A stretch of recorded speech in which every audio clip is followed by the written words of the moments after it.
Welcome to episode 10 of Eye on the Eagle, sponsored by J.M. Fahey Construction Company. This is our first Eye on the Eagle episode of the new year, and we are kicking it off with our Avila University softball head coach, Bryce. White. How you doing? I'm all right. Thank y'all for having me. Oh, no. It's such a pleasure having you here talking with us. My first question for you is, this is your second year at Avila, and your first year was kind of hectic because you got off to a hot start playing a bunch of ranked teams in a row, really pushing your team, but then it kind of really got halted when everything ended with the COVID crisis and everything. Can you kind of tell me how it was affecting your coaching and how it was like overall having to deal with having your season cut short? Oh, it was last year was just a whole year of challenges. Got the job a little bit late. Actually, the girls are already on campus, and so it was a little late getting here.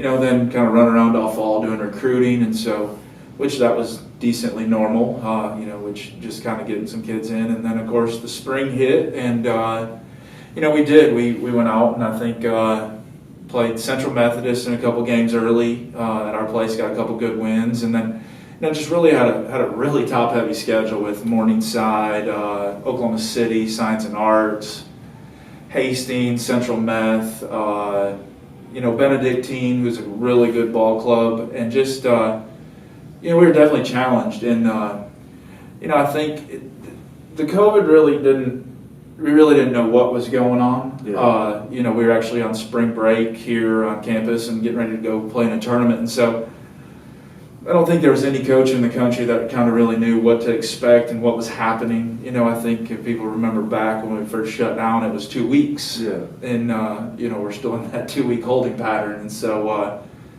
it was definitely a lot. It was, I think the frustrating thing a little bit was we were just starting to figure it out as a team. There's a lot of changes that happened last year, with the coaching change, a lot of new players, and just kind of everybody getting comfortable with each other. And right when we were starting to get comfortable with each other was when kind of, the COVID kind of started up for us and just shut us down, man. And so it was definitely challenges, and so they still haven't ended. Yeah. And so, Well, seeing as how you guys have weathered those challenges and are back this year, you were ranked and picked as number 4 to finish in the KCAC and the preseason rankings. What do you feel about that ranking, and how do you guys go about meeting or exceeding those expectations? I think definitely KCAC is definitely a very balanced conference, just from what I've kind of seen from years past.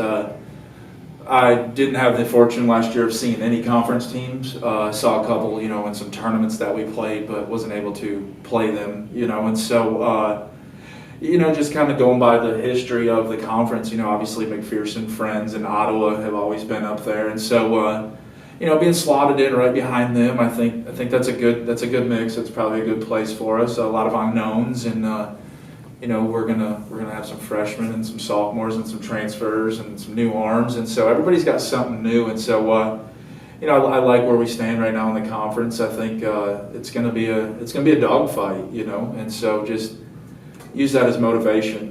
Obviously the ultimate goal is to be conference champs, hopefully the tournament and the regular season, and so that's what we're working towards every day. All right. You've seen how other seasons have gone thus far this year with volleyball and football being cut in half, kind of.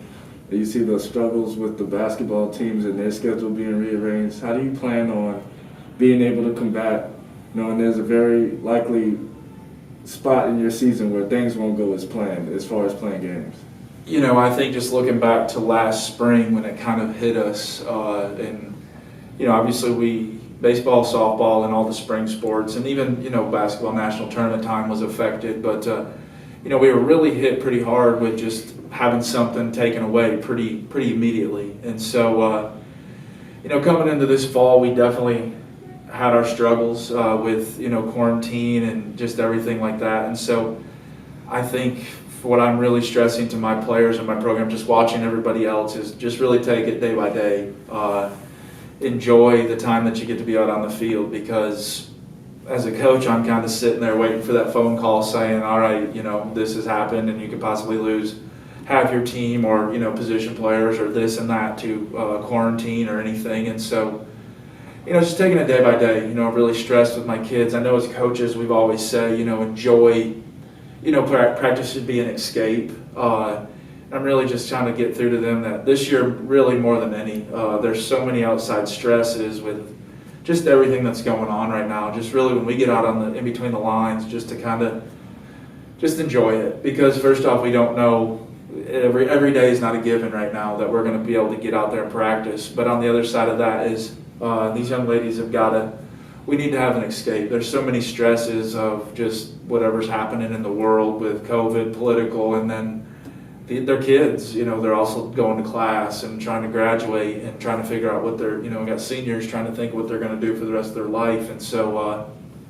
just when we get out on the field, just really enjoy it, because obviously last year was taken away, so sudden. And so that's a possibility, some stuff could happen like that this year. So just really when we get out there, just enjoy it and enjoy being with our team, and just kind of, when we're in between the lines, just forget about everything outside. And so it's and it's working. We've had great energy the last week, and we practiced a week in one day, and the energy's been good, and staying healthy and just trying to do the right thing. Just to make this season happen. I think that's a great message for your team. And I know it's kind of hard to find positives out of this COVID situation, but one of them is that since those girls lost that season last year, a lot of your seniors who you probably wouldn't have had were able to come back. How does that impact your team, knowing that you have such seasoned and veteran players returning? Well, you're bringing in, I think I was out of 4 seniors that were possible to come back. 3 of them just, academics and stuff just didn't work out. And Madison McKinney's returning back as a 5th year. And it's just another year. It's another year where you just learn the game a little bit more every year. And I think, we've all probably said this when we're done playing. Man, I wish I knew now what I knew, or knew then what I know now. And so she's getting that opportunity. And even, some of the junior college kids that have been brought in, they played for 2.25 years, but yet still got 3 years, or 1.25 years, and still have 3 years going forward. So just that extra year of experience, just being able to play, and every time you take the field, you learn something a little bit different, whether it's about you or the game or just anything. And so, I think the players just got that extra year, and it should just make the game. You just know a little more than you did last year, and so it's been a good opportunity for her and them in general.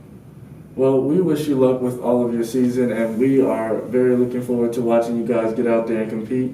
But, Bryce, since this is the first time on the show, it's been a while since we've done this because we haven't had a new coach in a while. But we have to hit you with the rapid-fire questions just to get to know you a little bit better. All right. So, are you ready? Yeah. All right. What's your favorite color? Blue. Favorite food? Pizza. Favorite restaurant? McDonald's. On a vacation, are you beaches or mountains? Ooh, can I get a beach with a mountain in the background? No, that's not the answer. Beach. What is your favorite holiday? 4th of July. Best dressed person on your team? Oh, not me. Favorite candy bar? Snickers. Favorite movie? Top Gun. Favorite band/musical performer? Luke Combs. Favorite TV show? SEAL Team right now. And the last TV show that you binge watched? SEAL Team. All right, there you have it. Thank you, Coach, for joining us today, and we look forward to the season. All right, man. Appreciate it. No problem. We'll be back with the next interview. Welcome back to episode 10 of Eye on the Eagles, our first episode of the new year. I'm Tim Hackett, joined now by head baseball coach and assistant athletic director Daryl Cronk. Coach Cronk, thanks for being here. Absolutely. Happy to be here. We're happy to have you. You guys are just about set to start your season, your 10th year as the head baseball coach here at Avila. I'm sure that you have gotten to see a lot over your time here, especially over the last year, I bet. So what have you learned over your time as a head coach here? What's changed, and how has that prepared you for 2021? Oh man, that's a loaded question right there. It is. Starting you off with a hard one right off the bat. Yeah. I mean, I think, in life and especially in baseball, things are always evolving and changing. You can get all the way from the way things are taught to players, and there's all this, new ideas and philosophies out there. Some of them have been around a while, if you get to the drive line and all the different stats and the saber matrices that MLB uses, and that just kind of filters down into the into the college level and even high school and even younger.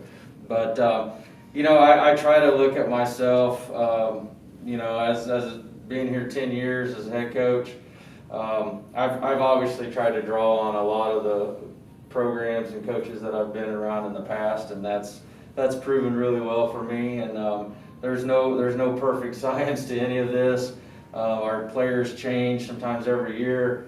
We get new guys in, guys leaving, different things. But I think overall the game doesn't really change. A lot of things around the game changes, but I think I've always kind of looked at myself as kind of a little bit of a bridge between the old school thought and the new school thought and different things. I mean, I still believe in the things that made guys successful, years and years ago, still work today, but it's just the technology that's so different now than what it was even 20 years ago when I played. I think that's a lot of the differences, but I'm always trying to, make sure that I'm never being stagnant where I was 5 years ago or 1 year ago. I'm trying to always try to evolve with the changes, but still not throw away stuff that I know has proven successful over the years.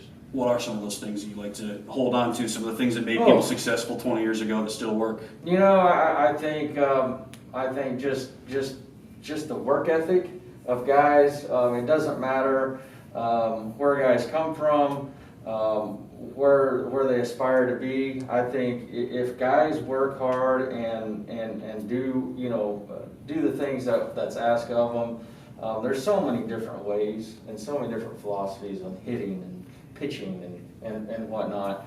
But I think I always want to make sure that guys know what they're doing and believe in what they're doing.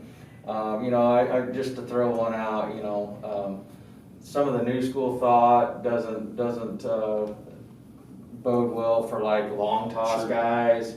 I was a long toss guy, but that I felt like that worked for me, and a lot of guys nowadays don't like to do that. And I think at the MLB level, it's all over the map as far as how guys train. And I think the training is probably the biggest thing that's different.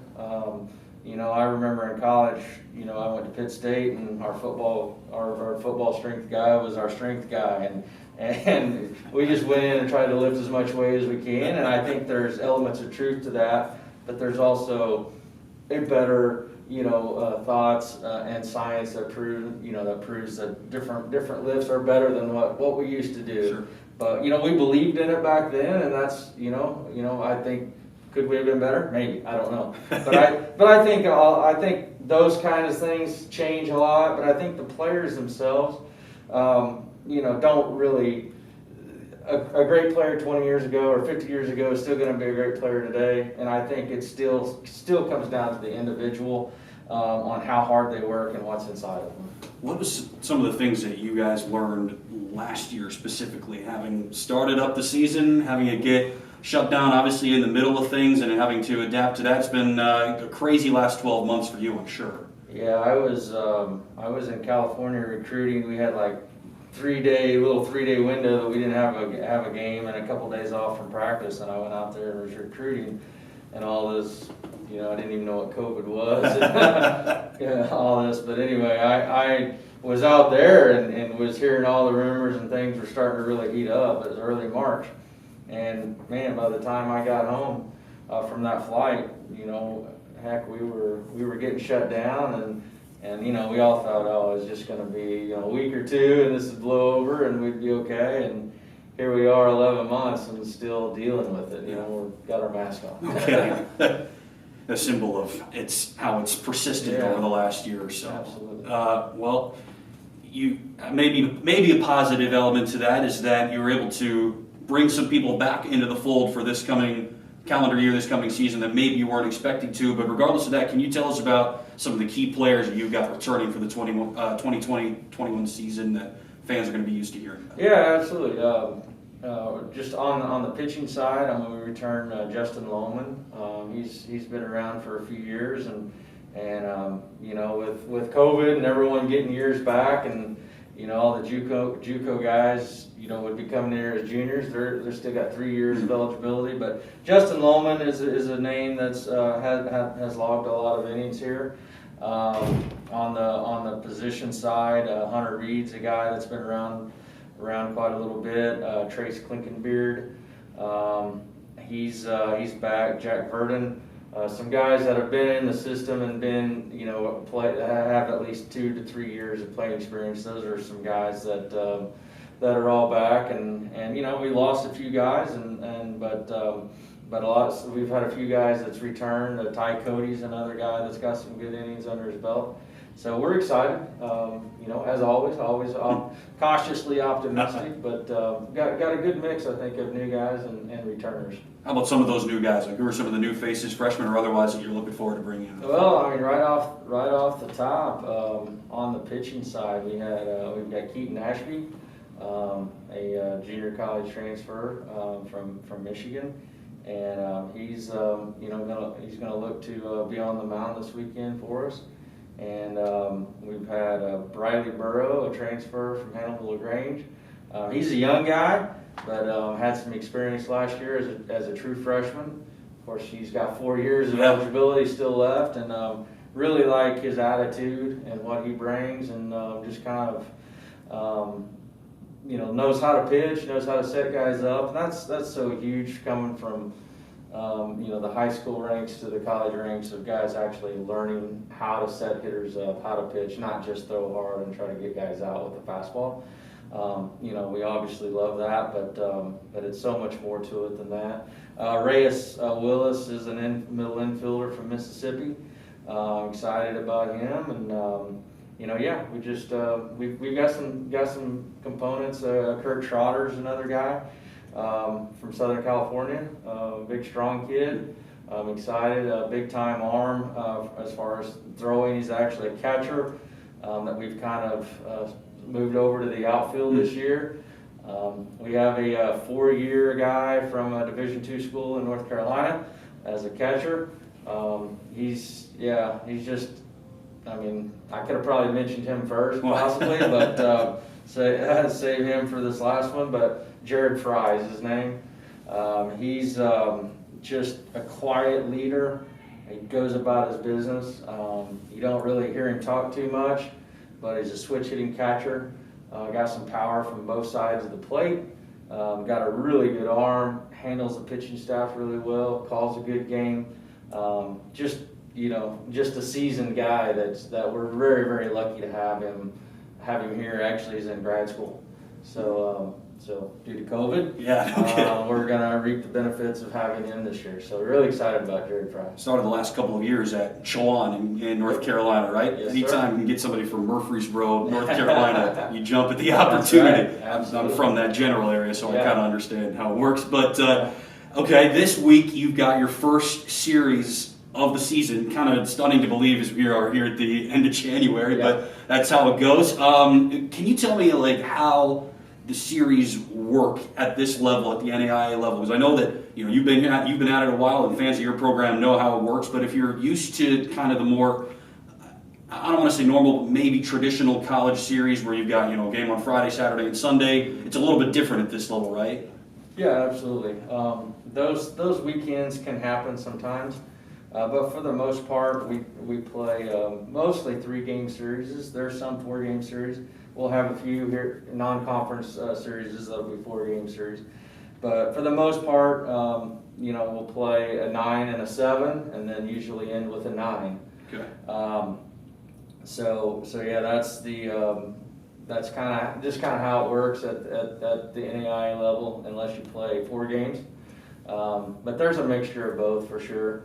But it is a little bit different than having a 9 on Friday, 9 on Saturday, 9 on Sunday, like Division I pretty much do things. So how do you attack that then as a coach, especially from the pitching side of things, which is your strong suit? I imagine that kind of changes your approach, like how you manage starters in a bullpen when you've got a 7-inning game mixed in there, rather than saying we've got a game today, a game tomorrow, we can rest up. How do you attack that?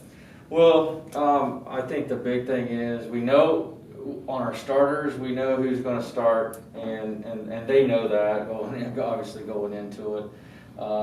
It's, everything hinges, on starting pitching.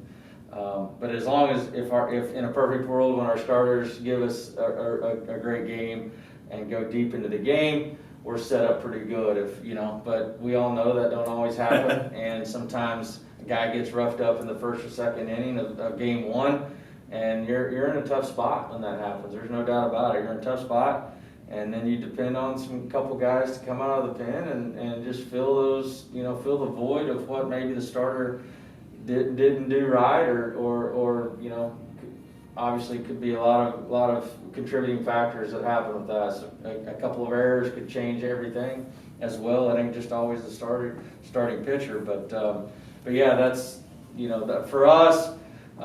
We just try to make sure that we've got guys that are flexible and that can fill multiple roles, and we just go at it and tell guys when your number's called, go in and give us everything we need you to give us. And that kind of calls back to what we were talking about at the beginning, kind of the new school of how things have changed in the game of baseball recently. That is kind of how things, at least from my perspective, have evolved at the college level, professional level, everywhere in between.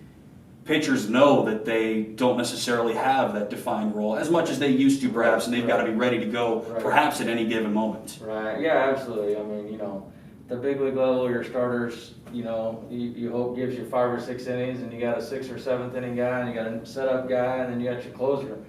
In a perfect world, I would love to do that too. It doesn't always work out that way because our turnover is pretty high, and so you go out and recruit as well as you can to fit those particular roles. But at the end of the day, I mean, sometimes you got guys that had committed and then decommit, or some guys that you didn't think were coming, and the last minute they come, and then they can fit some of those roles. But I think we got short relief guys, long relief guys, and we just tell them all the time that, hey, we just need you to be ready to go. If we need you to come in the 3rd inning, you got to come in and give us 3 or 4 innings and try to bridge that gap to the end, and then next guy up. What can you tell us about your first opponent of the season as you're heading down to Texas to play Southwestern Assemblies of God? Awesome name for an institution, and that is your first opponent. What can you tell us about the Lions? Well, I know they play in an extremely tough conference. They're in the Sooner Athletic Conference, and probably arguably one of the best conferences, if not the best conference in the country, with Oklahoma City and Texas Wesleyan and those schools. Science of the Arts is in there. It's a lot of top 10 programs for sure in that conference. That's really good. I know the last couple years, I know they were doing pretty well last year. I think they were 18-10 when the season got cut short last year. So I know the last couple seasons, Coach Matt is obviously doing a great job with that program and kind of turning them around in the right direction. And so they're going to be a tough opponent for us. There's no doubt about it. You guys get to. I mean, how will you travel for this game? Because it's a long ways away, all the way down to Texas, right? So what's the travel like for these preseasons? Or I'm sorry, these non-conference series? Yeah, so we'll charter down there this weekend, and we'll leave Thursday morning, and be on a bus for 8, 9, 10 hours, and then get down there hopefully at a decent time Thursday evening and get a good night's rest and play on Friday. Wow. That's how it goes, I guess, huh? Absolutely. The life of a college baseball player and coach, huh? All right, well, Coach Cronk, it's your first time on the show, so I'm going to surprise you with something. Every time we've got people on the show for the first time, we like to dole out some rapid-fire questions. So I had to pull them up just now because I want to make sure I didn't forget anything, and be ready because our athletic director, Sean Sumi, likes to time people to see how fast they really are. So you're under the gun here. All right, we don't have a radar gun for you, but hopefully we'll need something like that. All right, hold on. Let me grab the questions. I had them and I lost them. All right, now I'm ready. So give me an answer as quickly as you can. Ready? All right. All right, here we go. Rapid fire. Favorite color?